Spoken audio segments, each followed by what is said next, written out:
Welcome to Building the Future. I'm your host, Kevin Horick. The radio and TV version of the show air in over 12 states. This includes both coasts and Silicon Valley. The show also airs in the UK, Caribbean, and Australia. For full show times, plus past episodes of the TV and radio show, please visit buildingthefutureshow.com. We just launched a free online community to connect past guests, listeners, and others. This community will allow you to network, chat on Slack, or get help with anything else, and a lot more. If you're interested in joining the community, buying some merch, sponsoring the show, or signing up for the newsletter, please go to buildingthefutureshow.com. The show is a proud media partner for the 11th Annual Media Excellence Awards, which are produced by Access Entertainment in Los Angeles, California. The Media Excellence Awards are recognized as the most influential awards show honoring innovation and leadership in all things mobile entertainment, lifestyle, and technology. For more information on how to submit to these awards, please visit mediaxawards.com. Welcome back to the show. Today we have Michael Zipursky. He's the CEO and co-founder at consultingsuccess.com. Michael, welcome to the show. Yeah, glad to be here with you, Kevin. Yeah, I'm excited to have you on the show. I think what you're doing is actually really quite fascinating to me, and I think kind of much needed for a lot of people. But maybe before we kind of get into that fun stuff, let's get to know you a little bit better and start off with where you grew up. Sure. Yeah, I was born in Toronto. Okay. When I was 2 years old, my family picked everything up and moved us to Israel. So, oh wow. Yeah, I didn't have a choice in the matter. I was 2 years old, so off we went, and it was quite interesting. Looking back, my father at that time was a doctor. Okay. Had everything that like a lot of people would dream of having. The house in the city, a cottage up by a lake, a boat, a car. Nice.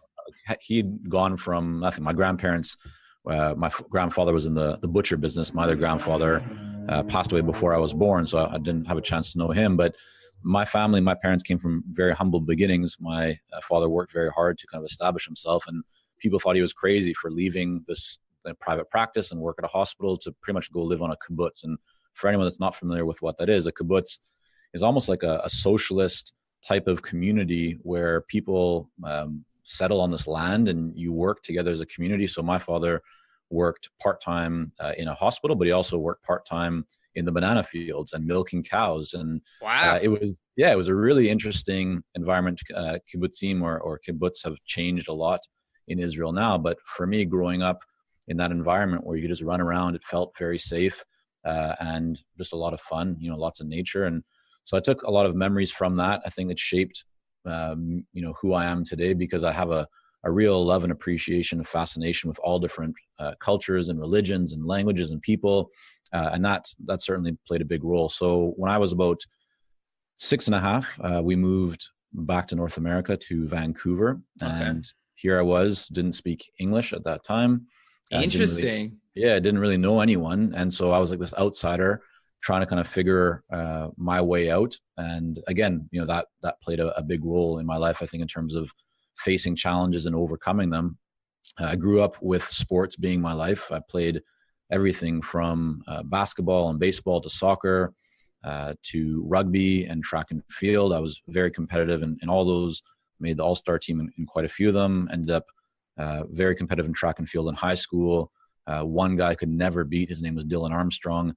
Right. And a few years later, he went on to win the bronze medal at the Olympics for Canada. Oh, interesting. So yeah, that's kind of, how my upbringing was. And I don't know if you want to, I'm happy to kind of share like beyond high school years, but that's kind of how, that was my early days. Sure. No, I think that's great. So you kind of went to a bunch of universities. Do you want to kind of walk us through your educational career? Because it's quite fascinating. Yeah, definitely. I'll put this out there just like Sure. a disclaimer, right? When I was in high school, I had absolutely no intention of going to any kind of university or studying. In fact, I hated school. Why is that? Well, I grew up again from the age of, from what I remember, like say 6 years old or 6.5 years old, until about grade 10, my whole life was sports. Like literally, I just played sports. I don't think I read a book until I was in grade 8. Like wow. didn't complete a book. Every time that a teacher would assign us something to read, I would go and get the Cole's Notes version. For anyone that's not familiar, it's just like a summarized version of a book. Sure. And so I just did what I needed to do to pass. There were some situations where I almost didn't pass, but I had to get some extra tutors or stay after school or kind of do what I needed to do. But my life was sports. And really the big shift for me was when in grade 10 or halfway through grade 10, I went to Thailand with my father and stepmother. That just opened my eyes to, like, I had real hardcore culture shock in a very positive way, but it just opened up my mind to, like, there's a world out there beyond what I knew growing up in North America and from what I remembered being in the Middle East. And then my life changed. Like I switched at that point from being very into sports, all of a sudden then being into arts. So things like music and poetry and photography. Anyways, so fast forward, like grade 11, a couple years now, before making this decision around college, I still wasn't sure. Like I thought I would just kind of be roaming the world, exploring countries, traveling, because that's really what gave me like energy and excitement. But what happened was I decided to study just a lot harder. I went from sitting at the back of the room all the time in class to sitting at the front of the room, from scribbling notes to actually taking, or, scribbling like little drawings to actually taking notes. And I started to appreciate, I had a really good teacher in history in grade 11. And that certainly had an influence on me. Fast forward, graduated from high school, not with very good grades, but good enough to go to a local college. And when I went there, I took a program that was like Asian business studies. It was called Pacific Rim Studies. And it was all about learning about like the history, the religion, the languages, a culture of the Pacific in terms of Asia Pacific. Sure. And so that's what I studied. But at the same time, I wasn't satisfied with just learning like the geography and the languages and religion and all that. I wanted to apply business, because when I was finishing high school, my cousin Sam and I, we started our first business together, which is a web development design firm. So many years ago, like the early days of that stuff.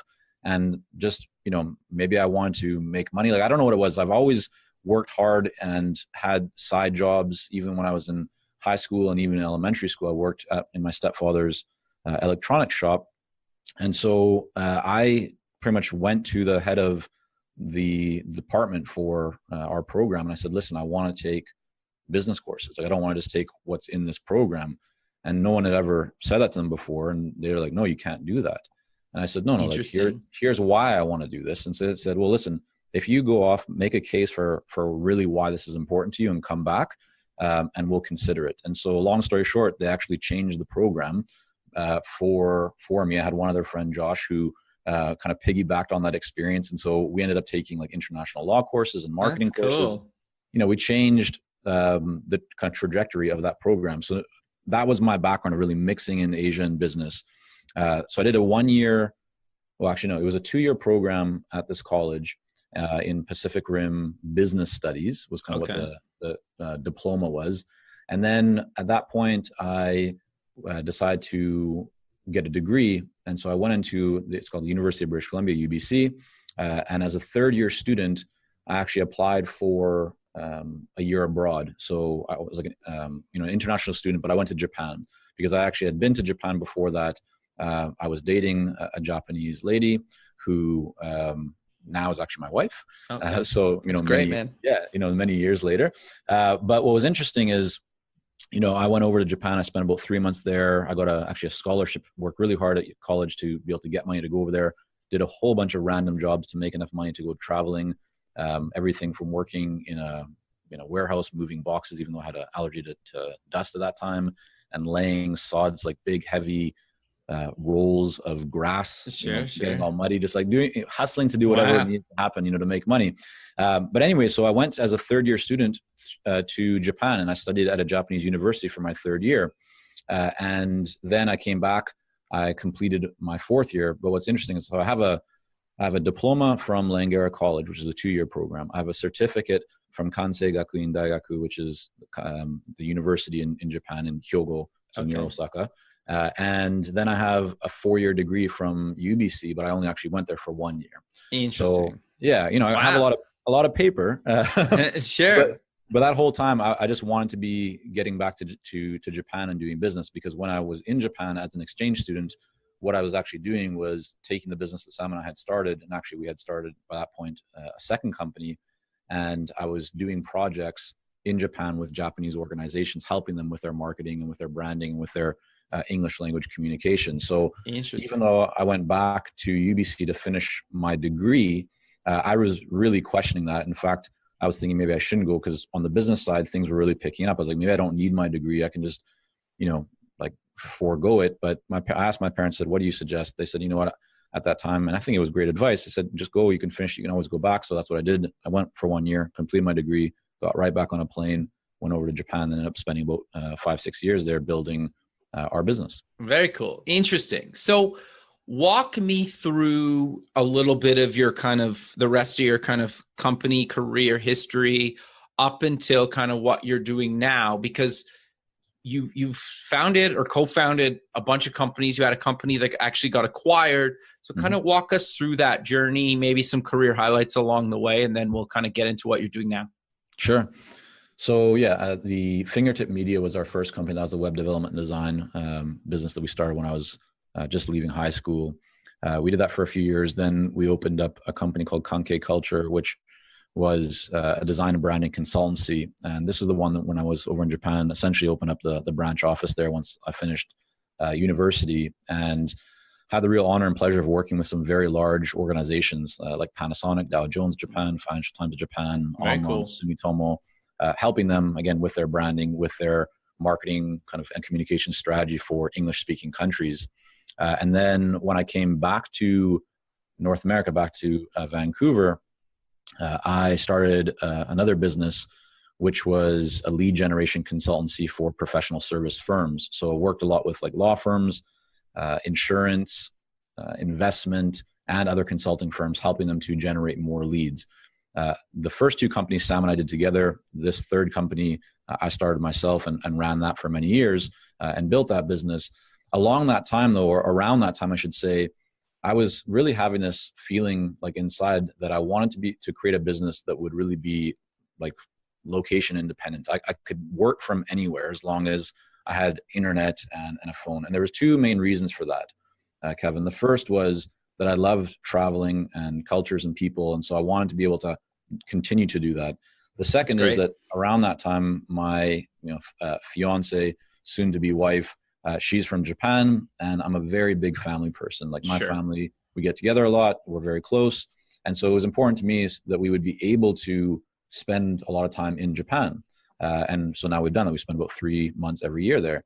Very cool. I wanted, to create that ability. And so in the back of my mind, I was thinking, how can I create a business? What could I start doing to actually achieve that? So Sam and I had many conversations, and what actually ended up happening is I started, or I should say we started, but I started writing a lot of articles, just sharing ideas around what was happening as a consultant, right? So just stories from the front lines and the trenches of what was working really well for me as we were building these consulting businesses and my own consulting business, which was called Relogy Marketing, and as well as the failures or the mistakes and the challenges, because by that point I had achieved quite a bit of success, but it wasn't without a lot of hard times that I'd gotten there. And I thought, if I can help other people to overcome and sidestep some of those challenges, they're going to be able to see greater success, and that's going to just be better for them and better for clients and better for just everyone. So we started Consulting Success with that idea. Sam's background is really in branding and design and SEO and so forth. And so he was applying that. I was applying, just writing content and creating content and sharing my knowledge and experience. But we had no monetization plan. We weren't really running ads. We weren't doing affiliate products. We weren't putting out anything for anyone to buy. In the early days, it was just here's content, here's what I'm thinking. And it started to grow. We started to see that take off. Our traffic was growing. We were getting more interaction, more engagement, more questions. And that then led to this idea, well, why don't we actually put together a course that distills down my experiences of building consulting businesses? And so we launched a self-study course, and that sold. And fast forward to today, where we have a self-study course for people who want to become successful consultants. But we also have a coaching program for consultants that really want to take their businesses to the next level and get help with their marketing and fees and proposals and all that. But around that same time, before we had actually even launched the coaching program within Consulting Success, we also started to test other business models and ideas. And so One, which actually you may not know about because I don't talk about very often, is that we actually bought into an e-commerce store, which was a jewelry store. Okay, interesting. And we worked with some coaches to help us to build that business, and we had a partner who was an expert in jewelry. And so we grew that business a little bit. Then we ended up selling that business. It wasn't a huge thing, but it was an interesting experience for us. And then we went on and we actually built another company, which is the one that you were referring to, which was called freshgigs.ca, that was acquired at the end of 2017 or beginning of 2018, and completely different market. Freshgigs.ca is a job board that specializes in marketing, communications, and media jobs. Right. It was, and probably continues to be the number one in Canada for that specific area. And we got there kind of through a lot of ups and downs. And we initially built that out, invested over $20,000 to kind of build it, only to learn later on that no one actually wanted what we had built, because it was very different than what it is today. So we had to transition. We had to kind of, as people say in the startup world, pivot. But we had to make changes, and we were able to turn it profitable and continue to grow it, and then later on actually sell it. So that was kind of that experience, which I think was a great one, taught me a lot of lessons. And today I'm fully focused on working with our clients at Consulting Success. Sure. So just before we kind of get into Consulting Success, what made you kind of decide to actually pivot with Fresh Gigs? Was it like you're just getting user feedback or whatnot, or how did you decide to kind of transition that? Well, it was actually like the failure to get user feedback that really was the issue. Okay. And so what I mean by that is we started off, we invested $20,000+ to build this, and we were packing this online, kind of software service as with as many features as we could that we thought that people would want, like just everything. Oh, great idea! Let's put that in. Put this in. But the problem was we never actually asked anyone, like, do you want this? And so when we kind of then launched this to some beta users, we saw pretty quickly that the traction that we thought that we would have, like oftentimes entrepreneurs, right? You have an idea, you get all excited about it, you envision how successful it's going to be, but that success is just in your own mind. Really what will tell you if you're onto something is how the market responds. And so when we put it out there, we saw very quickly the market told us, like, hey, 90% of what you have here, we don't even care about it. Like, there's no value in that. But this 10% here, like, is interesting. And so we decided, well, why don't we double down? Like, let's just forget about the 90%. Let's strip this out completely, and let's just focus on the 10%. And the 10% at that time was the whole job board. It was, okay, we are marketing the community. Like, we are marketing people, we are designers, we are media people, and we're good at our craft, but we're not necessarily good at finding the best jobs, or we don't want to go to big, job sites that are layered with like every kind of possible job. We want something very catered and focused to us. And so we took that feedback and we built on that. And that was really how things took off. Interesting. And then you sold that business. Were you looking to sell? Did you kind of get approached, or walk me through that process? Yeah. So, it was all of the above. We'd been thinking from a long time back that it was something we would be open to. Whereas with like Consulting Success, it's, sure that maybe in the future, that's something that we would even think about, but for the foreseeable future, like I can just imagine doing, working with consultants and continue to help people grow consulting businesses like I've done for a very, very long time. But with Fresh Gigs, we weren't really passionate about like the recruiting space or, the job space. It's a cool business. It was profitable. It was fun running it, but we were spending, even though like we weren't spending a lot of time. We had set up really good systems in place. So it was pretty much passive revenue, but it really felt to me like, and Sam and I had conversations about this often. It was like a child that had great potential, but we weren't being good parents. We weren't really giving it what it needed to succeed. And so, that obviously meant that there could be greater revenue, but even beyond that, it meant that it could help more people. And so we opened up ourselves to just saying, hey, if we can find the right opportunity and the right, group who could actually be good parents for us, that could help this business to realize its full potential, and it worked out for all parties, like we would be open to that. And so, the other part of it too is we didn't want to go through a huge process that would weigh us down and, do like months or years of due diligence and go pitch it to like on investor roadshows. We didn't want to do any of that. And so, as luck would have it, we were approached by someone through kind of a mutual friend and a company that is in that business specifically. They have a lot of different job boards, and they're building, a tremendous network and a lot of just a very kind of successful group. And so we had some conversations, and it seemed like a good fit in terms of culture and transition, and the process was going to be smooth. And so, that was that. The rest is history. Interesting. No, I think that's great. So I want to dive a bit deeper into what you're doing with Consulting Success. I think you have a bunch of different things. So maybe let's just start off with kind of the coaching side of the business. You have kind of a couple different programs. You maybe want to talk about those? Yeah, I mean, the real focal program is our Clarity coaching program. And it's a coaching program where we work with consultants, again, to help them to really grow specifically their consulting business. So these days, I know a lot of people talk about consulting, and it's almost like coaching are the same things. So just to be clear, the market that we have experience with and the market that we work with are consultants that are serving organizations. And those organizations might be businesses, they might be nonprofits, they might be government, but they're not individuals. And so as an example, we don't work with massage therapists or spiritual healers, or people in those markets.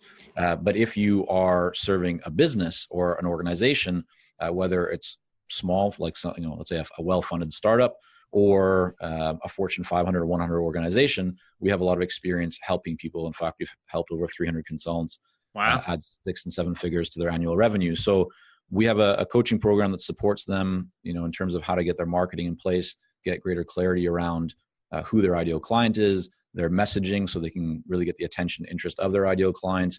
We help them with their offerings in terms of how to really take their experience and expertise and package it and position it and place value on it and price it in a way that the market will say yes to and will shorten their sales cycle. And then really also help them, with proposals and growth and scaling. Interesting. Okay. So just hypothetically use me as an example in answering the question. So obviously I'm not a consultant today, but are you looking for somebody that, like myself, that has a skill set that could market or become a consultant? Or are you looking for somebody that's already kind of started a consulting business and have some clients, or does it not really matter? Yeah, that's a great question. So we work with both groups, but the way that we would support each person would be different. As an example, if someone's just getting started, then our self-study program may be a better place for them to begin, because our coaching program, is a significant investment, both in terms of time and money. So it needs to be for the right fit. But in terms of who we work with for the coaching program, the real qualification, or one of the big factors that we look at and criteria is this person an expert? And what I mean by that is that you need to really be able to deliver value and results for the clients that you're serving. So if someone is just brand new, like they're out of university and it's like, yeah, I've been studying about this one topic and I want to help people in it, then our coaching program would not be the right fit. Then I would say, look at the self-study program to kind of get into consulting yourself a little bit, and start to hone your craft, get that experience and expertise. And then you can look at the next step from there. But people that reach out to us for the coaching program, they're all experts in their area. They may have just transitioned from the corporate world and they might not have that much consulting expertise necessarily, but they have clear expertise in their area. They're often executives, at organizations, and now they want to go off on their own. They want to realize their true and full potential. They want to have more freedom and flexibility, unlimited income earning potential. But we also work with a lot of consultants who have been consulting for 5, 10 years or more in some cases. And for them, their challenge is not the consulting part, because they've been doing that for a while. Their challenge typically is that they've got to where they are just on the back of referrals in their network. And so they don't actually have a good marketing system in place to bring them leads consistently and in a reliable fashion. And they want to grow beyond where they've got to today. And so we have, proven processes and systems and approaches and principles that we help everyone apply to their business. Okay, interesting. So what's the cost, or does it really depend on kind of what I'm looking for?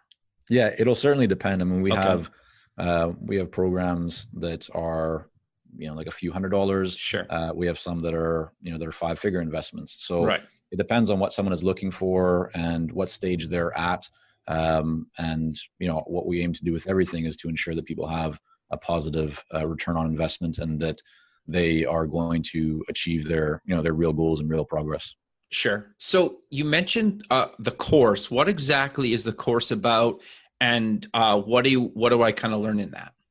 Yeah. So the course right now, like if you go today to our site, you will see a program called the Consulting Success System. And this is our best-selling self-study course, really on how to become a successful consultant. Okay.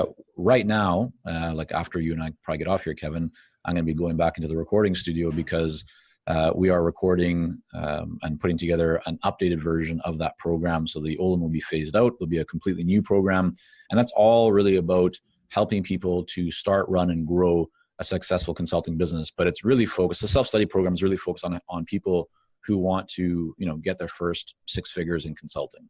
Okay. And so it's like how to get there, how to think about the building blocks and the foundational elements of actual consulting. So if you're not familiar with consulting at all, you haven't, been a consultant, and you want help, you want to, just really a proven path to start your business and then to run your business, everything from how to set up the business, to marketing it, to your pricing, to your proposals, right? Those entry steps, those early stages, this is a very clear path so that people don't need to, kind of tread water themselves or spin their wheels wondering like, what do they do? Or they don't have to just read a whole bunch of articles online and try and piece it together.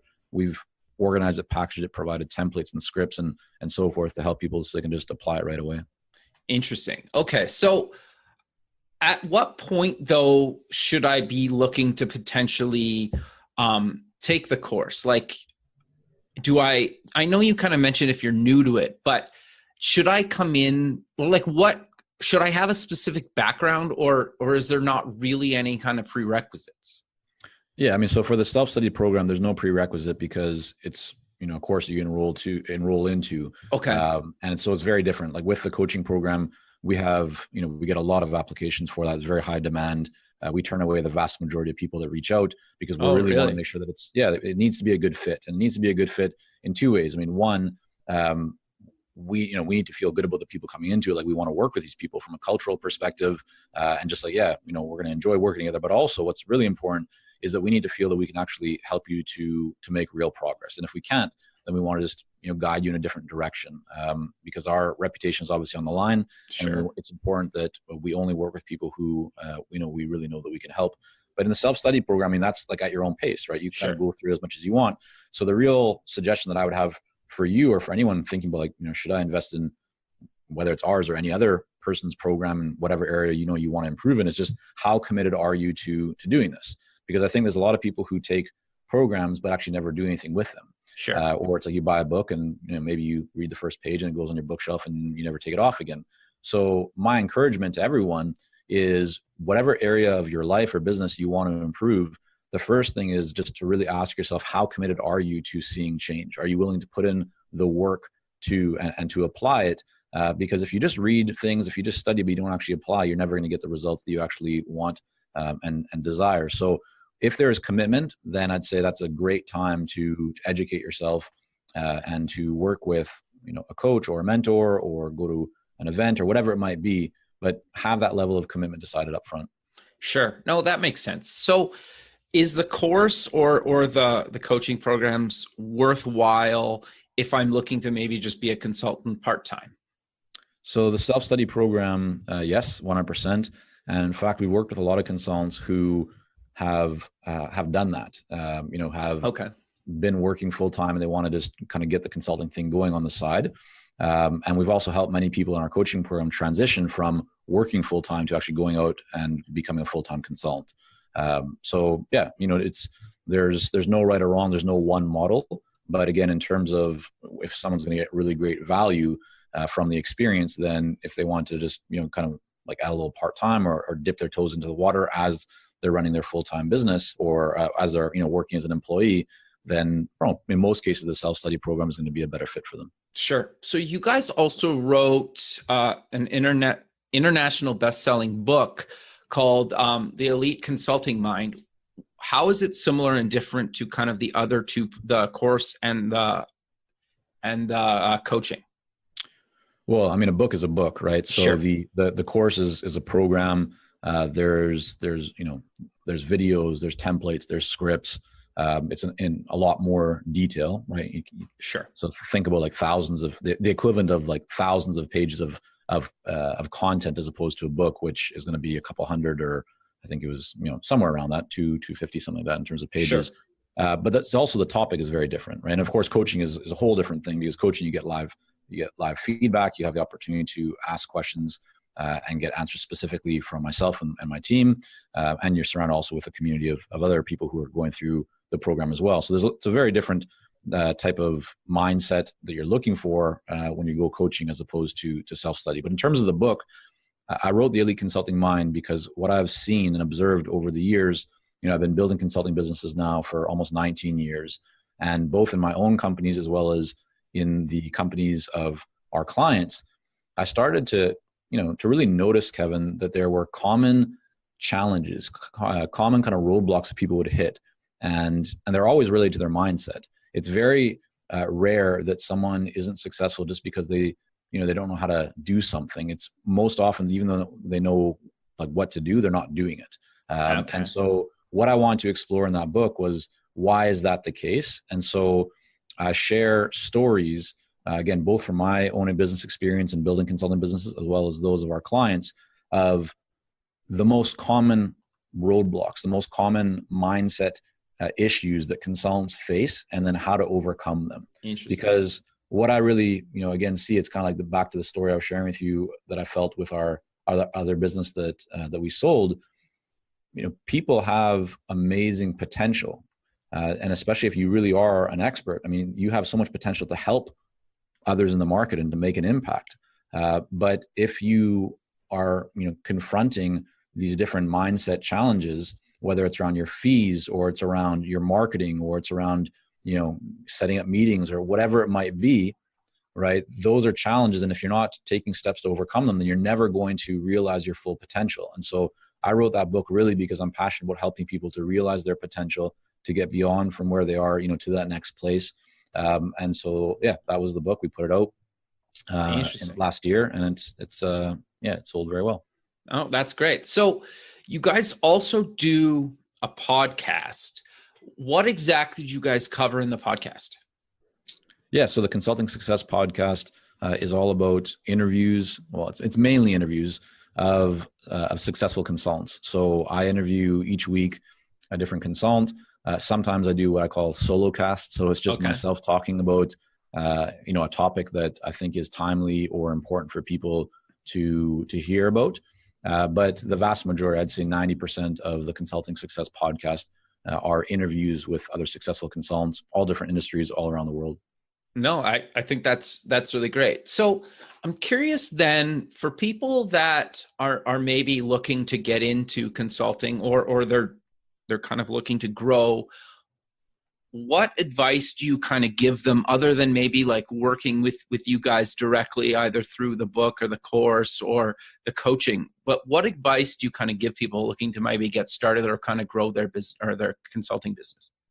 Yeah, it's a great question, and it's really going to depend on what stage someone is at, because the advice for someone who, for example, has maybe started and done a little bit of consulting on the side is going to be different than someone who is maybe in a corporate environment right now and wants to go off and do their own thing. But if I was to offer advice that might be relevant for both groups, what I would say is, first of all, just be very clear that you have a real area of expertise, and what you're going to want to do is validate that, because oftentimes people think like, oh yeah, I can help in this area, but they're just way too general, or their messaging is trying to speak to all people about all things. And so when you're launching your consulting business, you want to get very, very specific about who you can help and how you can help them. What problem are you really helping to solve? And is that a problem that people want to solve? Is that a problem that people are willing to invest into solving? And so you can do some initial work in that area. You don't have to build a huge business plan or spend tons of time creating a website or fancy materials to validate that. But validating that is so powerful, because once you actually validate it, you're going to get feedback about how to optimize or adjust what you've been thinking to ensure that you actually have identified a market that you can then tap into. And then from there, there's greater refinements around like who really is the ideal client, and can you make your messaging even more powerful, and then updating your other materials and making sure that you have the right services and pricing and marketing and all of it to support that. But I think that's really what I would encourage people to do as a first step, is to validate their ideas.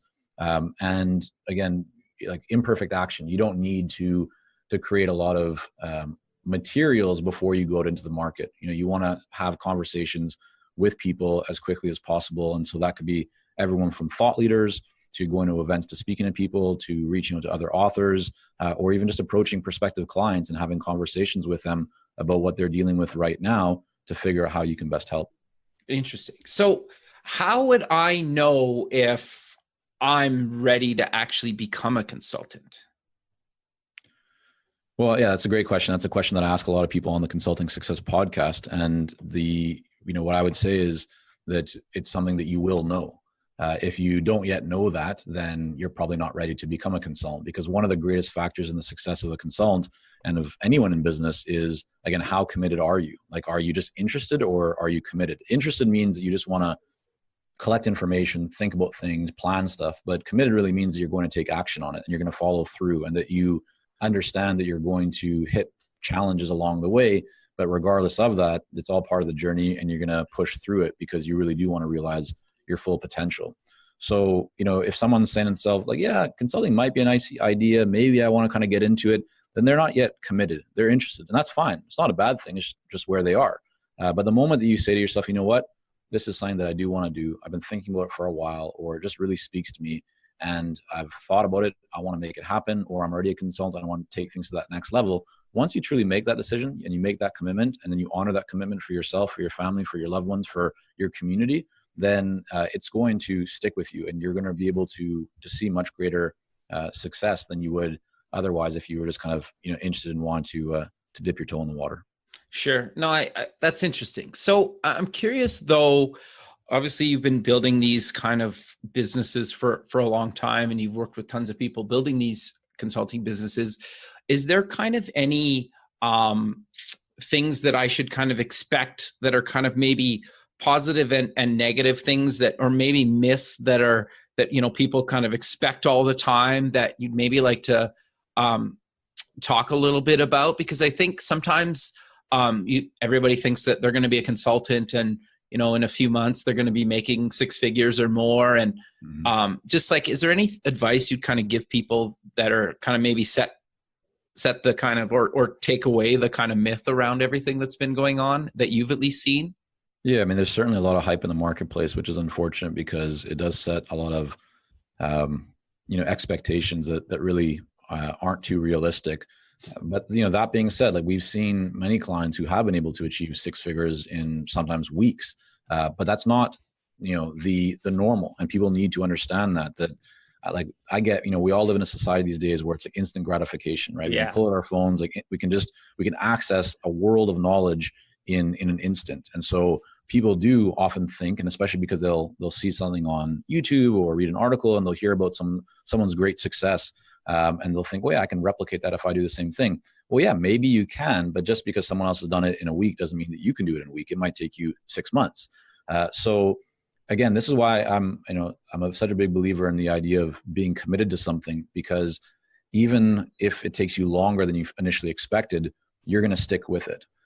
And those that stick with it are going to see the greatest levels of success. So what I would say to everyone is, come into it with a mindset that you're going to commit. You're going to work as hard as you possibly can. You're going to work smart, and you need to be open to push yourself beyond where you've been playing. Anytime you do something new, it's going to require that you venture out into the unknown. And most of us like to stay in the known, right? We like to just kind of do what feels comfortable.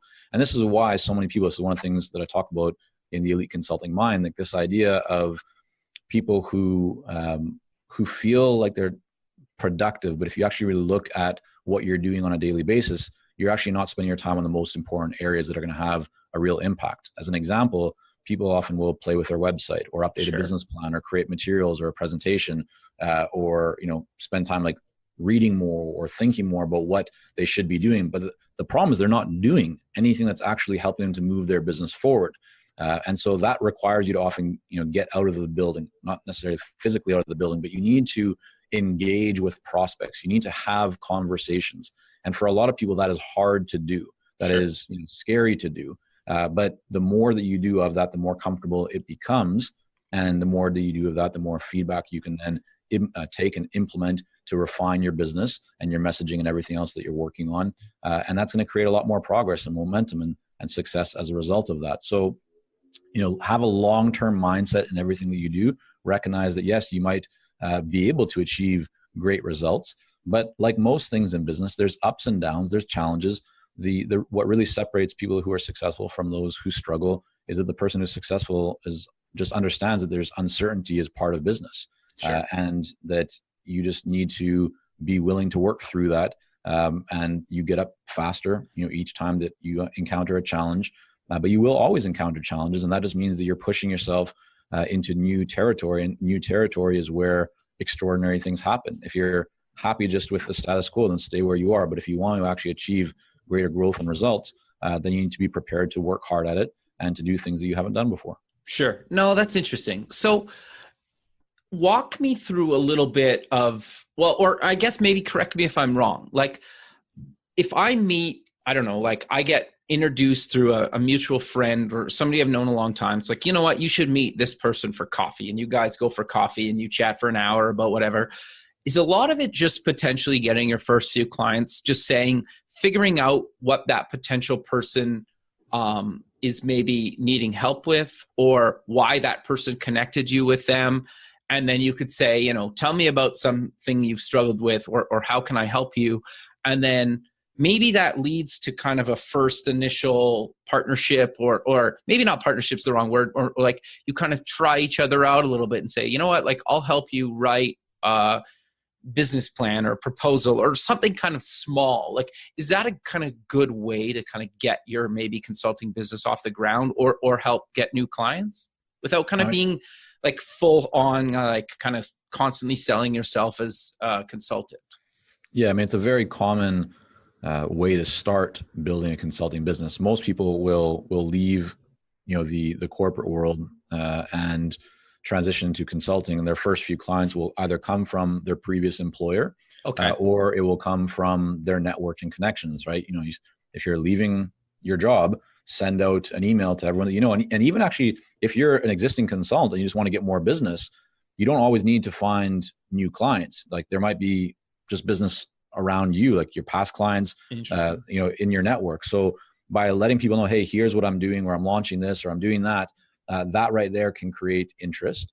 But yeah, if you don't have that type of network, then a great step to take is to set up meetings with people who you believe could be ideal clients, or that might have people they can introduce you to, and go into those meetings not with the idea that you need to sell something. You don't need to feel the pressure to do that, but you want to learn from that experience. You want to try and identify, where is their opportunity in the marketplace? Like, what are people happy with?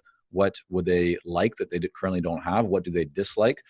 Take all that feedback, and then if you can help, if you've identified in those conversations, there's some way that you can help someone, let them know. Say, hey, that's really interesting, because I could actually, I may be able to help you with that.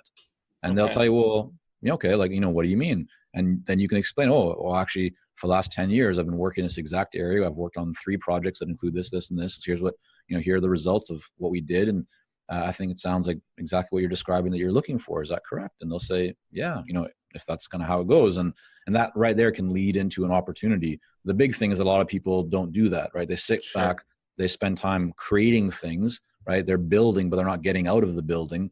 And so they're not having those conversations. And you need to be able to have those conversations so that you can then make an offer. Sure. So then in that scenario, how do you start coming up with what you should charge for some of that stuff?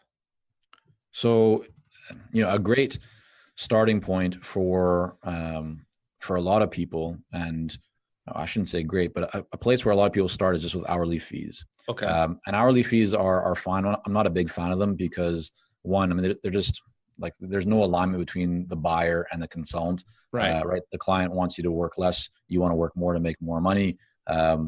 your incentive is right to take longer. The client's going to hold off trying to reach out to you with any questions they might have or additional things because they think you're going to charge them for it.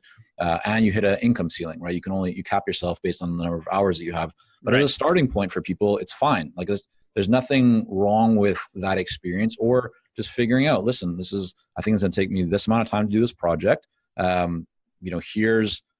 Here's kind of what I want to be making. So a great exercise for anyone is just to work backwards, like figure out what do you want to be making annually, and then break that down by the number of days you actually have to work and remove administration and marketing time and all that other stuff. And you can figure out pretty quickly, like, this is what I want to be making. And here's what I need to be making each day or each week or each month.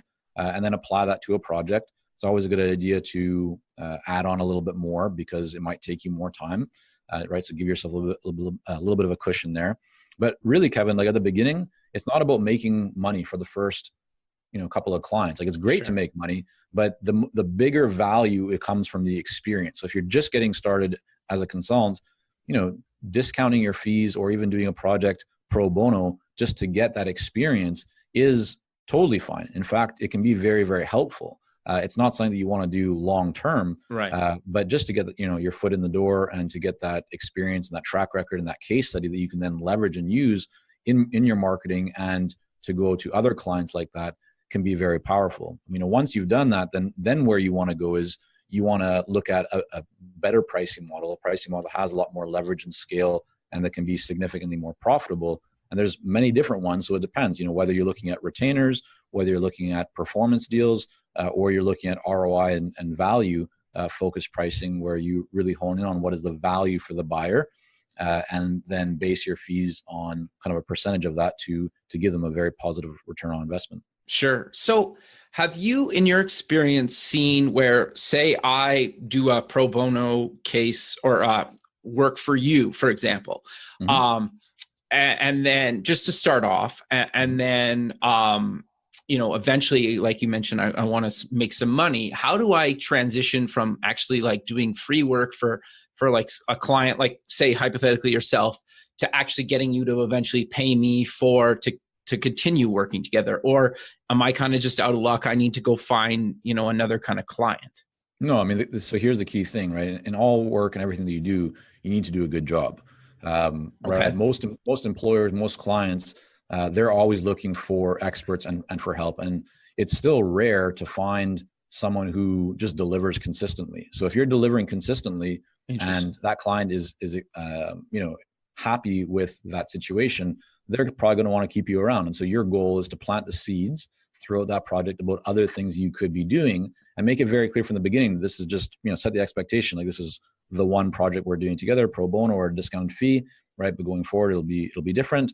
And then you look for opportunities to add more value. That's what it's about. And so then you have a conversation with that client about what you've been working on in the past, what you're currently working on with them, what the next step is, and the next logical step, not for you, but for them, and how things are going to be better off for them, or how you can help them to solve other issues that you've identified. Come to an agreement in terms of where they also see the value. Propose what that would look like to them to solve that or to create that level of value. And now you've got an extension, right? You've got more business from that client. But what you should also do is take the experience of working with that client, go out to similar organizations and say, hey, I've just been working with this organization on this, this issue or this project. Here's what we're seeing so far. Do you have any need for this? Are you looking to do the same? Are you working on these kind of projects? Or I'd just love to come in and talk with you about what I've been doing and what I've been seeing here and learn more about what you're also working on. So there's many variations of how to, do this, but you certainly want to leverage that experience so that you can create more opportunities to work with similar organizations. Okay. And are you cold calling this? Are you cold emailing? Are you trying to get introductions? Like, how do you go about actually doing that?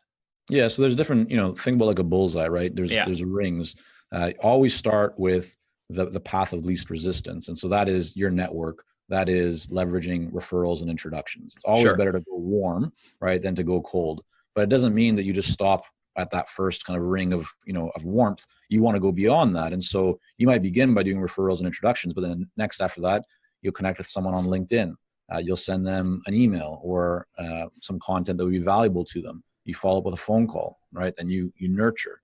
So it's all of that. And then you can hit them from other ways too, right? If you're creating content or you're going to events, you can layer on the touch points, to your kind of your total campaign. And now you're going to be top of mind for your ideal clients on an ongoing basis. Interesting. So you're almost selling yourself a little bit, right? Or constantly selling yourself. Is that fair to say? You have to be. And a lot of people think about that as like it's a negative term. Like, no, I don't want to sell myself, or I'm too good for that, or I've been a vice president of this organization, I'm not going to sell myself. People need to come to me. No, they don't. I mean, the reality is that if you're not willing to kind of toot your own horn or to talk about your accomplishments, no one's going to do it for you. Sure. And you may have got to where you are today based on just your referrals in your own network, but at some point that is going to slow down, or it's going to come to a halting, screeching stop. And you're going to wonder, like, what do I do now? And so you want to be proactive with this. You want to recognize that your focus should always be on building meaningful relationships with buyers. And you want to stay top of mind with those buyers. And you want to focus on having conversations with those buyers. And so that requires you to do outreach. That requires you to do follow-up. That requires you to talk about what it is that you're actually doing and how you can help people. Because if you don't tell them why you're good and what you've accomplished, then there's no way that they will really know about that. You can't expect them to go off and spend a lot of time researching kind of your background. Like, they might do that, but they also might not, because Sure. they might just gloss over, and someone else that does a better job of communicating their value and their track record and their accomplishments and their successes. If they see that person before they see you, then they might just say yes to that person because you haven't competed. You haven't done a good job of standing out. So you want to make sure that you give yourself the best chance to win that business and to get that conversation and to help that client by putting everything that you have, everything that you've accomplished at the forefront. Sure. So is there how do you make sure it doesn't come across like you're just constantly bragging about yourself? Well, I think, if you are putting onto social media or whatever it might be, like, I think, I think it's a great question, Kevin, but I do believe that most people would know the difference when you're actually creating the content, right? If you're putting up on LinkedIn, like, hey, I just won this other award, and I'm such a great person. Like, I'm the best expert in this area because I won this award, right? That comes off as bragging. Okay. But if you posted and said, really honored to speak at this, at this conference, or I'm really enjoying being part of the team at XYZ Inc., helping them in this area, that doesn't come across as bragging. That just comes across as sharing what you're doing. So I think that's really the difference, right? Is some people will lean a little bit more heavily maybe to the bragging side, but I would say that actually fewer don't even do the bragging side. They're scared of the idea of coming across as bragging, so they don't do anything. And that's the real problem. So the opportunity for everyone is to just be putting out there, to communicate your story, to communicate your accomplishments, put it on your website, put it on your LinkedIn profile, talk about it in social media, right? Make sure that it's out there because it will help you to grow your business. No, I 100% agree. I think that's actually really good advice, but we're out of time. So let's close with mentioning where people can learn more about all the stuff you guys are doing and kind of dive a lot deeper into all the stuff we covered today. Yeah, definitely. The best place to go is consultingsuccess.com. That's consultingsuccess.com. There you can find a whole bunch of resources, both free and paid. And if you want to take a look at any of the books that I've written, you're welcome to go over to Amazon, and you can find them both in paperback and Kindle.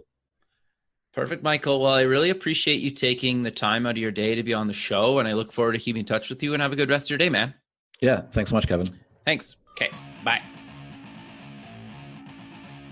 Thanks for listening. To join the free community, buy some merch, sponsor the show, or sign up for the newsletter, please visit the website at buildingthefutureshow.com. The music for the show is done by Electric Mantra. You can check him out at electricmantra.com and keep building the future.